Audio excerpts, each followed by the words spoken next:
Mask आणि टोपी घालून अजित पवार दिल्लीमध्ये जायचे। सत्तेत सहभागी होताना दादांच्या शहांसोबत 10 बैठका, पत्रकारांसोबत गप्पा मारताना अजितदारांची माहिती।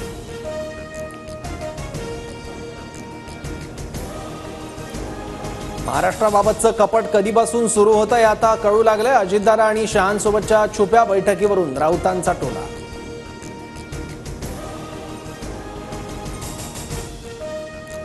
सरकार नीट सुरू असताना शिळ्याकडीला ऊत देण्याचं कारण नाही। अजितदार शहांच्या छुप्या बैठकांवर प्रवीण दरेकरांची प्रतिक्रिया।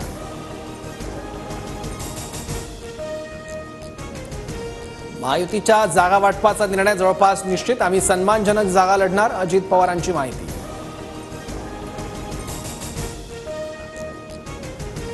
महायुतीत अजित पवारांना 20 ते 22 जागा सन्मानजनक वाटत असतील तर तो त्यांचा विषय, रोहित पवारांचा अजित पवारांना टोला।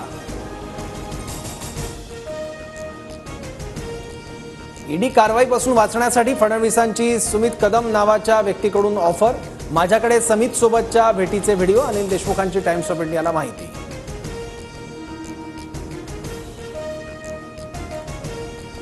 देशमुख खोटं नरेटिव्ह सेट करतात। देशमुखांनी पुरावे दिल्यानंतर माझ्याकडील क्लिप्स उघड करेन, फडणवीसांची टाइम्स ऑफ इंडियाला प्रतिक्रिया। तर समित कदम यांचा बोलण्यास नकार।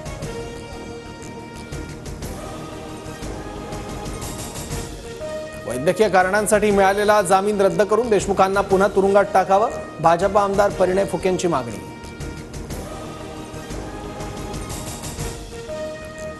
अनिल देशमुख नवीन स्टोरी लिहितायत। जेलमधून येऊन इतके दिवस झाले, देशमुख आत्ताच का बोलतायत, संजय शिरसाट यांचा सवाल। राज ठाकरेंकडून पुण्यातील निंबजनगरमध्ये झालेल्या नुकसानीची पाहणी। सरकारनं नुकसान भरून दिलं पाहिजे, राज ठाकरेंची प्रतिक्रिया। पुण्यात मनसे 8 विधानसभा लढणार, हडपसरमध्ये मनसेचा आमदार होईल, मनसेच्या साईनाथ बाबर यांचं वक्तव्य। शरद पवारांच्या पुण्यातील कार्यक्रमाला अजित पवार गटाचा आमदार चेतन तुपे शरद पवारांसोबत व्यासपीठावर। हा राजकीय कार्यक्रम नसल्याची तुपेंची प्रतिक्रिया। पृथ्वीराज चव्हाण सीएम असताना शिंदे वेश बदलून अहमद पटेलांची भेट घ्यायचे, संजय राऊतांचा आरोप।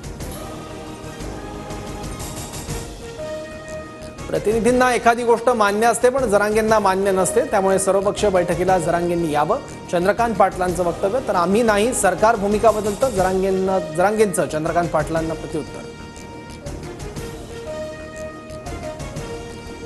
विधानसभा निवडणुकांनंतर शिंदे, फडणवीस, अजित पवार यापैकी कुणीही मुख्यमंत्री नसणार, वेगळंच नाव समोर येईल, संजय राऊतांचा नेमका रोख कुणाकडे।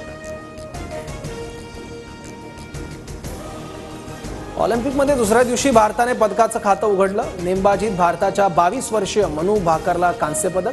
221.7 गुणांचं मनू भाकरने कांस्य पदकावर नाव कोरलं। पुण्यातील पानशेत धरण 95% भरलं। धरणातून मुठा नदीत 4480 क्युसेकनं विसर्ग सुरू। जलसंपदा विभागाकडून नदीकाठच्या नागरिकांना सतर्कतेचा इशारा। नांदेड जिल्ह्यातील विष्णुपुरी धरण 93% भरलं। धरणातून 15,297 क्युसेकनं गोदावरी नदीत विसर्ग सुरू। प्रशासनाकडून नागरिकांना सतर्कतेच्या सूचना। भंडाऱ्यातील खातरोड मार्गावर अनेक दुकानांमध्ये आणि घरांमध्ये पावसाचं पाणी। रस्त्यावर पाणी साचल्यानं वाहतुकीवर परिणाम।